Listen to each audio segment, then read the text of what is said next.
Hi అండి. అందరికీ నమస్కారం. Welcome to my channel. ఈ వీడియోలో ఉద్యోగులకు మరియు పెన్షనర్లకు శుభవార్త. డీఏ భారీగా పెంపు అంటూ అప్డేట్ అవ్వడం జరిగింది. సో, దీనికి సంబంధించిన పూర్తి వివరాలు ఈ వీడియోలో తెలుసుకుందాము. వీడియో అయితే ఎక్కడే కానీ స్కిప్ చేయకుండా ఎండ్ వరకు చూసేయండి. అప్పుడే ఇన్ఫర్మేషన్ పూర్తిగా అర్థమవుతుంది. అలాగే వీడియో చూస్తున్న ప్రతి ఒక్కరు వీడియోకి లైక్ చేయండి ఫ్రెండ్స్. ఈ వీడియోని తోటి ఉద్యోగ పెన్షన్ మిత్రులతో అయితే షేర్ చేయండి. కొత్తగా మన ఛానల్ చూస్తున్న వారు ఇంకా ఎవరైనా సబ్స్క్రైబ్ చేసుకోకపోతే వెంటనే మన ఛానల్‌ని సబ్స్క్రైబ్ చేసుకోండి. సబ్స్క్రైబ్ చేసుకోవడం వల్ల నేను చేసే ప్రతి ఒక్క వీడియో మీ వరకు రీచ్ అవుతుంది. ఇక ఆలస్యం చేయకుండా వివరాల్లోకైతే వెళ్ళిపోదాము. ఫ్రెండ్స్, ఇక విషయానికి వచ్చినట్లయితే కేంద్ర ప్రభుత్వ సేవలో దశాబ్దాల పాటు నిబద్ధతతో పనిచేసి ప్రస్తుతం విశ్రాంతి తీసుకుంటున్నటువంటి విశ్రాంత జీవితం గడుపుతున్న వృద్ధ పెన్షనర్లకు కేంద్ర ప్రభుత్వం నుండి మరొక అత్యంత సంతోషకరమైనటువంటి తీపి కబురైతే అందింది. తమ జీవిత చరమకంలో ఆర్థిక ఇబ్బందులతో సతమతమవుతూ ఉన్నటువంటి వృద్ధుల కోసం ప్రభుత్వం ఒక విప్లవాత్మక నిర్ణయాన్నయితే తీసుకుంది. అయితే ఈ నిర్ణయం రాష్ట్రంలోని లేదా దేశంలోని పెన్షనర్లందరికీ వర్తించదండి. ఇది కేవలం పాత పెన్షన్ విధానంలో కొనసాగుతూ ఉన్నటువంటి నిర్దిష్ట కేటగిరీకి చెందినటువంటి రిటైర్డ్ ఉద్యోగులకు మరియు వారి కుటుంబ సభ్యులకు మాత్రమే వర్తిస్తుంది. సో, ముఖ్యంగా 5వ central pay commission, fifth CPC నిబంధనల పరిధిలోకి వచ్చేటటువంటి contributory pension, contributory provident fund, CPF లబ్ధిదారులకు ఈ యొక్క కరువు ఉపశమన డిఆర్ పెరుగుదల ఒక గొప్ప ఆర్థిక వెసులుబాటును కల్పించబోతోంది. దీనికి సంబంధించి department of pension and pensioners welfare DOPPW వారు ఒక సమగ్రమైన అధికారిక మెమోరాండంను విడుదల చేశారు. సరికొత్త ఉత్తర్వుల ప్రకారం డిఏ రేట్లను ఏకంగా 483% అయితే పెంచడం విశేషం. అంటే వారి ప్రాథమిక ఎక్స్ గ్రేషియా మొత్తంపై దాదాపు 5 రెట్ల ప్రయోజనం అయితే లభించనుంది. ఈ కీలకమైన నిర్ణయం వెనుక ఉన్నటువంటి నేపథ్యాన్ని మనం ఒకసారి పరిశీలిస్తే, కేంద్ర ఆర్థిక మంత్రిత్వ శాఖలోని డిపార్ట్మెంట్ ఆఫ్ ఎక్స్‌పెన్షర్ వారి నుండి అవసరమైన ఆర్థిక అనుమతులు మరియు ఆమోదంను పొందిన తర్వాతే పెన్షన్ల శాఖ ఈ యొక్క చారిత్రాత్మక ఉత్తర్వులనైతే జారీ చేసింది.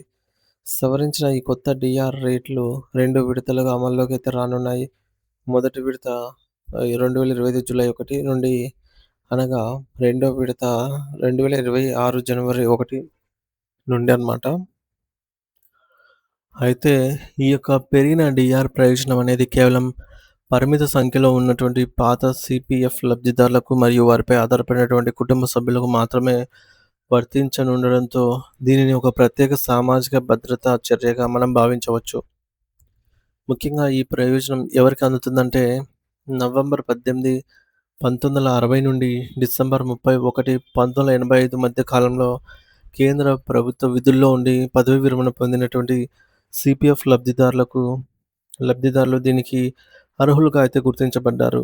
ఈ కాల పరిమితిలో రిటైర్ అయ్యి ప్రస్తుతం ప్రభుత్వం నుండి బేసిక్ ఎక్స్ గ్రేషియా చెల్లింపులు అందుకుంటున్న వారు ఈ పెంపుదలతో లబ్ధి పొందుతారు. ఇందులో గ్రూప్ ఏ, బి, సి మరియు డి కేటగిరీలకు చెందిన ఉద్యోగులను పరిగణలోకి తీసుకున్నారు.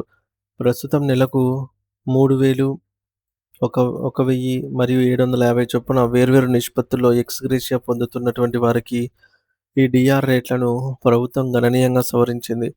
జూలై 1, 2025 నుంచి వీరికి 478% డిఆర్ చేయబడుతుంది.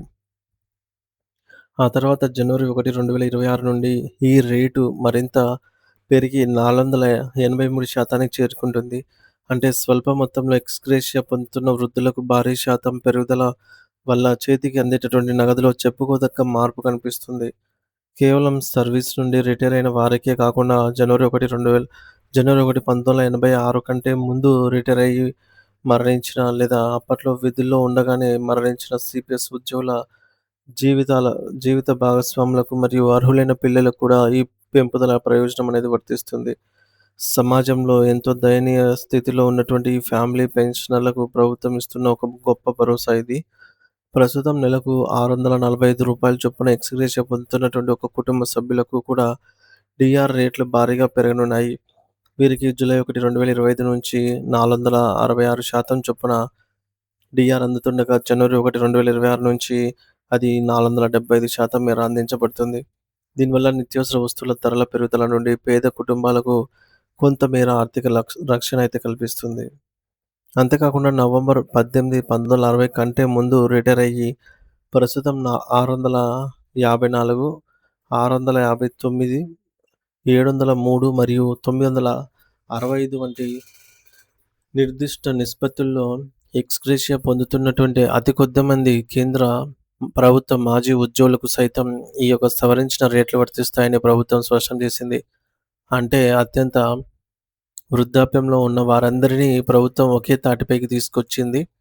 న్యాయం చేస్తోంది. మరి ఈ రేట్ల ప్రకారంగా డీఆర్ మొత్తాన్ని లెక్కించేటప్పుడు ఒక ముఖ్యమైన నిబంధన కూడా ప్రభుత్వం విధించింది. డీఆర్ లెక్కించే సమయంలో పైసల్లో ఏమైనా తేడాలొస్తే అంటే 50 పైసలు లేదా అంతకంటే ఎక్కువ ఉంటే వాటిని తదుపరి రూపాయికి సవరించాలని అధికారులను ఆదేశించింది. దీనివల్ల లబ్ధిదారులకు లెక్కల పరంగా ఎటువంటి స్పష్ట నష్టం కలగకుండా అయితే ఉంటుంది. మరి ఈ యొక్క పెరిగిన డీఆర్ మొత్తాలను కూడా ఖచ్చితంగా లెక్కించి ఆలస్యం లేకుండా లబ్ధిదారుల ఖాతాల్లో జమ చేసే బాధ్యతను జాతీయ బ్యాంకులు మరియు ట్రెజరీ శాఖలకు అప్పగించింది. లబ్ధిదారులు ఎవరు కూడా దీనికోసం ప్రత్యేకంగా దరఖాస్తు చేసుకోవాల్సిన అవసరం లేదు. బ్యాంకులు తమ వద్ద ఉన్న డేటా ఆధారంగా ఆటోమేటిక్‌గా ఈ యొక్క పెంపుదలను అమలు చేయాల్సి ఉంటుంది. ఎంతో కాలంగా ఎదురుచూస్తున్న ఈ యొక్క పాత తరం ఉద్యోగులకు ఈ నిర్ణయం ఒక కొండంత అండగా అయితే నిలుస్తుంది అనటంలో ఎటువంటి సందేహం లేదు. సో, ముఖ్యంగా మనం చూసుకున్నట్లయితే ఐదో పే కమిషన్ పరిధిలో సీపీఎఫ్ ఉద్యోగుల డీఆర్ రేట్లు ఏకంగా 483% పెరిగింది. సో, నవంబర్ 1960 నుండి డిసెంబర్ 1985 మధ్య రిటైర్ అయిన వారికి ఉద్యోగులు మరియు వారి కుటుంబ సభ్యులకు మాత్రమే ఇది వర్తిస్తుంది. ఈ పెంపుదల జూలై 1, 2025 నుండి మరియు జనవరి 1, 2026 నుండి 2 విడతల్లో అమల్లోకైతే వస్తుంది. Group A, B, C, D ఉద్యోగుల నిష్పత్తిని బట్టి డీఆర్ రేట్లను 474% నుండి 483% వరకు ఉంటాయి. 1986 కంటే ముందు మరణించిన ఉద్యోగుల వారసులు కూడా ఈ యొక్క 475% వరకు డీఆర్ పెంపుదల అనేది లభిస్తుంది. లెక్కల్లో వచ్చే పైసల వ్యత్యాసాన్ని తదుపరి రూపాయికి సవరించి చెల్లిస్తారు. పెరిగిన మొత్తాలను వెంటనే లబ్ధిదారుల ఖాతాల్లో జమ చేసే బాధ్యత జాతీయ బ్యాంకులపై ఉంటుంది. సో, కేంద్ర ప్రభుత్వం ఐదవ పే కమిషన్ పరిధిలో సీపీఎఫ్ లబ్ధిదారులకు మరియు వారి కుటుంబ సభ్యులకు కరువు ఉపశమనం డీఆర్‌ను భారీగా పెంచుతూ ఉత్తర్వులు అయితే జారీ చేసింది. 1960 నుండి 1985 మధ్య రిటైర్ అయిన ఉద్యోగుల ఎక్స్‌గ్రేషియాపై డీఆర్ శాతాన్ని గరిష్టంగా 483%కి పెంచారు. ఈ పెంపుదల జూలై 2025 నుంచి మరియు జనవరి 2026 నుండి 2 విడతల్లో వర్తిస్తుంది. అత్యంత వృద్ధాప్యంలో ఉన్నటువంటి ఈ యొక్క పెన్షనర్లకు పెరిగిన ధరల నుండి ఉపశమనం కలిగించడమే ఈ నిర్ణయం ప్రధాన ఉద్దేశ్యం. మరి దీనివల్ల వేలాది మంది సీనియర్ సిటిజన్లకు ఆర్థికంగా గొప్ప మేలు చేకూరుతుందని అయితే భావించవచ్చు.